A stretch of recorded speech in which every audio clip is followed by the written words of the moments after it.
Assalamualaikum warahmatullahi wabarakatuh.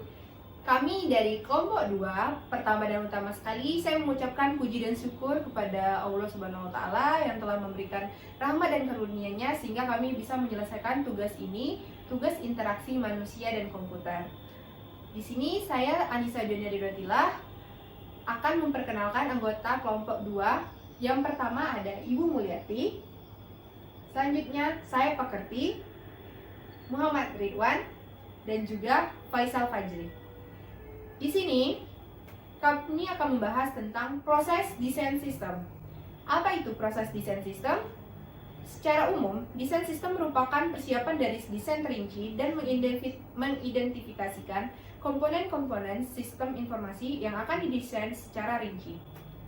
Pokok pembahasan. Di sini ada 9 pokok pembahasan yang akan kami bahas satu persatu. Yang pertama adalah elemen sistem windowing, yang kedua pembagian peran sistem windowing, yang ketiga arsitektur sistem windowing, yang keempat arsitektur client server, yang kelima arsitektur sistem X Windows, yang keenam pemrograman aplikasi, yang ketujuh menggunakan alat bantu, yang kedelapan sistem manajemen user interface, dan yang terakhir atau yang kesembilan implementasi UIMS. Baiklah, untuk pembahasannya akan kami lanjutkan. Terima kasih. Elemen sistem windowing. Tujuannya merupakan lingkungan utama bagi pemrogram dan user dan memungkinkan workstation tunggal mendukung sistem user yang terpisah melalui aksi simultan. Di sini ada gambar dari sistem windowing. Di sini ada application program, multiplay application control, device independence. Jadi, bagi teman-teman, untuk memudahkan pemahaman dari teman-teman, contoh mudahnya adalah jika kita pernah menggunakan laptop dan kita sedang mengerjakan suatu tugas di Word, lalu kita mengambil referensi dari Google. Biasanya kita akan menggunakan Control dan Tab Windows untuk melakukan sistem windowing. Artinya adalah di dalam Windows terdapat 2 jendela yang terbuka dan dilakukan pekerjaan dua pekerjaan sekaligus. Baiklah, saya akan menjelaskan tentang arsitektur client server. Adapun pengertian arsitektur jaringan client server merupakan model konektivitas pada jaringan yang membedakan fungsi komputer sebagai client dan server. Kemudian tugas memberikan pelayanan kepada terminal-terminal lainnya yang berhubung dalam sistem jaringan atau yang kita sebut kliennya. Dan kemudian adalah fungsi. Pada model arsitektur ini, klien tidak dapat berfungsi sebagai server, tetapi server dapat berfungsi menjadi klien atau server non-dedicated.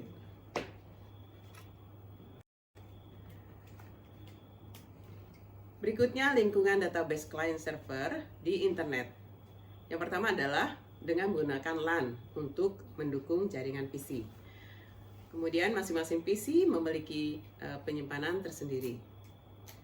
Dan selanjutnya berbagi hardware atau software.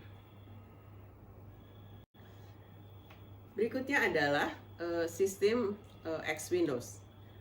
Sistem arsitektur sistem windowing adalah setiap aplikasi mengelola semua proses. Kemudian pembagian peran manajemen dalam kernel sistem operasi. Dan selanjutnya adalah pembagian peran manajemen sebagai aplikasi terpisah. Baiklah, selanjutnya adalah pemrograman aplikasi. Aplikasi yang interaktif umumnya user driver. Aksi aplikasi yang ada ditentukan oleh input yang diterima dari user. Ada 2 macam paradigma pemrograman yang dapat digunakan untuk mengorganisasikan alur kontrol dalam aplikasi. Yang pertama adalah paradigma read evaluation loop atau perulangan evaluasi baca. Pada gambar ini dapat dilihat bagaimana proses dari aplikasi dari pengguna. Di sini proses dimulai dari membaca masukan, lalu berikutnya memproses masukan, Jika masukan diterima, maka akan berakhir. Namun jika tidak terima, akan kembali lagi ke merequest kembali membaca masukan. Lalu paradigma yang berikutnya adalah berbasis pemberitahuan atau notifikasi, di mana loop kontrol utama untuk proses event tidak ada dalam aplikasi. Pada gambar ini dapat dijelaskan aplikasi pengguna memproses atau meregister panggilan kembali dengan penerima panggilan.